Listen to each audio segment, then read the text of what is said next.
அவருடைய உணர்வுகளை வெளிப்படுத்துவது என்பது உண்மையிலே வரவேற்கத்தக்க ஒன்று. அதேபோல் அங்கே உள்துறை அமைச்சரை சந்திக்கின்ற போது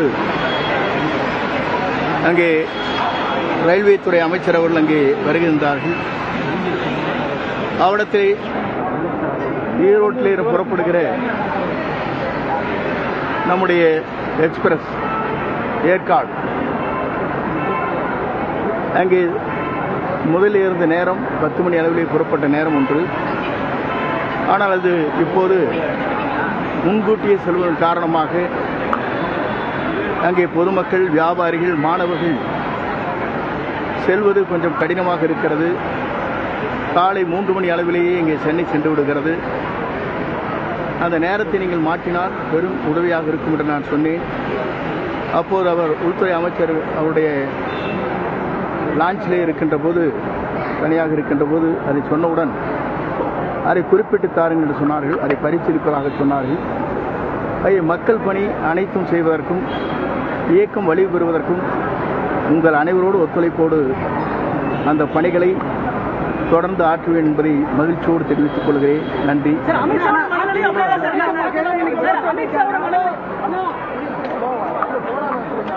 सभापति ने भी सवाल कर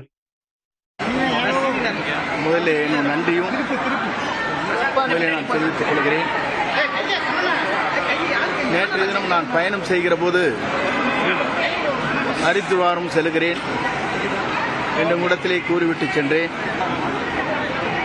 நான் டெல்லி சென்றவுடனேயே எனக்கு உள்துறை அமைச்சரை சந்திக்கின்ற ஒரு அனுமதி கொடுக்கப்பட்டது. அதன் மூலமாக உள்துறை அமைச்சர், நிதியமைச்சர் இருவரையும் சந்திக்கின்ற வாய்ப்பு அங்கே கிடைத்தது. இன்றைய அரசியல் சூழ்நிலை பற்றி கருத்துக்கள் அங்கே பரிமாறப்பட்டன. எல்லோரும் ஒன்றிணை வேண்டும் என்ற நோக்கத்தோடு, இயக்கம் வலிமை பெற வேண்டும் என்ற நோக்கத்தோடு கருத்துக்களை நாங்கள் அவரிடத்திலே எடுத்துச் சொன்னோம். ஆகவே இந்த கருத்துக்கள் அடிப்படையில் பல்வேறு விவாதங்கள் இன்றைக்கு நடைபெற்றுக் கொண்டிருக்கிறது. ஒவ்வொரு அரசியல் இருப்பவர்கள் அவர்களுக்கேற்ப தங்களுடைய விருப்பங்களை தெரிவித்து வருகிற இந்த நேரத்தில் ஒவ்வொருவருக்கும் ஜனநாயக உரிமை இருக்கிறது என்ற அடிப்படையில் தங்கள் கருத்துக்களை வெளிப்படுத்துவது, அவருடைய உணர்வுகளை வெளிப்படுத்துவது என்பது உண்மையிலே வரவேற்கத்தக்க ஒன்று. அதேபோல் அங்கே உள்துறை அமைச்சரை சந்திக்கின்ற போது அங்கே ரயில்வே துறை அமைச்சர் அவர்கள் அங்கே வருகின்றார்கள். அவடத்தில் ஈரோட்டில் புறப்படுகிற நம்முடைய எக்ஸ்பிரஸ் ஏற்காடு அங்கே முதலில் இருந்த நேரம் 10 மணி அளவிலே புறப்பட்ட நேரம் ஒன்று.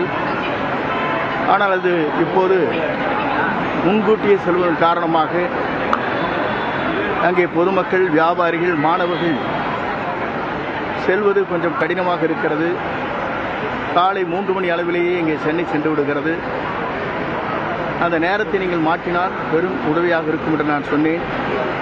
அப்போது அவர் உள்துறை அமைச்சர் அவருடைய லான்ச்சிலே இருக்கின்ற போது, தனியாக இருக்கின்ற போது அதை சொன்னவுடன் அதை குறிப்பிட்டு தாருங்கள் என்று சொன்னார்கள். அதை பரிசீலிப்பதாக சொன்னார்கள். மக்கள் பணி அனைத்தும் செய்வதற்கும், இயக்கம் வலிவு பெறுவதற்கும் உங்கள் அனைவரோடு ஒத்துழைப்போடு அந்த பணிகளை தொடர்ந்து ஆற்றுவேன் என்பதை மகிழ்ச்சியோடு தெரிவித்துக் கொள்கிறேன். நன்றி. பத்திரிகை நண்பர்களுக்கு மத்திய உள்துறை அமைச்சர் அமித்ஷாவை அதிமுக வலிமை பெறுவதற்காக சந்தித்ததாக செங்கோட்டையன் தன்னுடைய செய்தியாளர்கள் சந்திப்பில் தெரிவித்திருக்கிறார். முன்கூட்டியே நியூஸ் 18 தமிழ்நாடு தொலைக்காட்சி இது குறித்த செய்தியை வெளியிட்டிருந்த நிலையில் தற்போது அதனை செங்கோட்டையன் உறுதிப்படுத்தியிருக்கிறார்.